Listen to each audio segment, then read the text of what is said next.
Herkese selamünaleyküm, herkese merhabalar. Arkadaşlar, sabahları ilk maaşta motorun ilk çalışmasında, motor yani soğuk iken bir şık şık şık şık sesinin gelmesi, çok az böyle şık şık şık şık yapıp daha sonra birkaç saniye sonra, yani 1-2 saniye sonra, 3 saniye sonra sesin tamamıyla yok olması, normal motor sesinin artık randımanlı bir şekilde çalışmaya başlaması. Hani o şık şık sesi neden gelir? Bu sesi arkadaşlar duyarsanız şurada bulunan trigger'in, yani şu kasanın, gövdenin içerisinde bulunan Hyundai Accent Blue zincirli bir araçtır. Trigger'in ses yapmasından dolayı meydana geldiğini mutlaka düşünün. Yalnız şöyle bir durum var. Ben video çekmemin sebebi aslında yağlama ile alakalı. Şu gövdenin içerisinde bulunan zincir arkadaşlar, yağın verimliliğine göre de ses yapabilir. Çok az uzamış bir zinciriniz de olabilir veya herhangi bir sıkıntısı olmayan zincir de olabilir. Kullanmış olduğunuz yağdan kaynaklı da olma ihtimali %80'dir arkadaşlar. Ne olduğunu bilmediğiniz veya bir sahte yağ veya da segmenti düşük, yani ucuz olsun dediniz, 5-600 liraya 5-6 litre, işte 5 litre yağ aldınız, aracınıza koydunuz. Arabayı normal rutin kullanmaya başladınız. Sıcak iken arkadaşlar o zincir yağlama sesini duymayabilirsiniz. Çünkü sıcakken orası yağlanmıştır.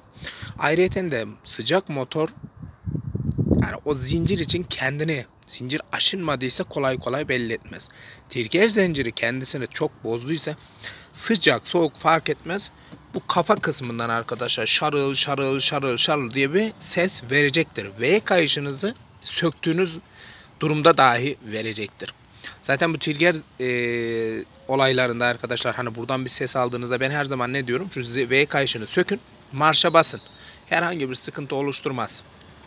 En fazla ekranda ışığınız yanacak. Aküyle alakalı, şarj etmiyor falan.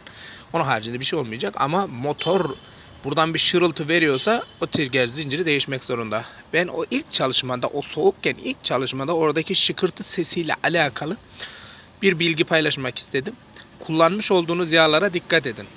Yağdan kaynaklı trigger zinciriniz ötüyor olabilir. Yağ bakımlarınızı her 10.000'de yapın ve araçlara, bu Euro tip araçlara kullanacağınız yağları seçerken de kaliteli yağlar seçmeye çalışın arkadaşlar. Ucuz yağdan mutlaka uzak durun. Kısa zamanda trigger zincirlerinizin yıpranmasına neden olabilir. O şıkırtı sesiyle alakalı da şöyle, triggerin değişmesine gerek var mı? Yok arkadaşlar. O birkaç saniye şık şık yapmasına yağınızı değişmeniz gerekmektedir.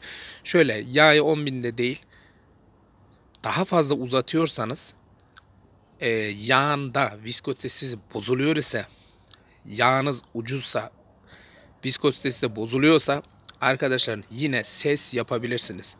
O şık şık şık şık sesini birkaç saniye ilk maçta soğukken duyduğunuz sesi sıcakken duyamazsınız. Bunlar çok önemlidir arkadaşlar. Sıcakken duymadığınız için herhangi bir problem yok.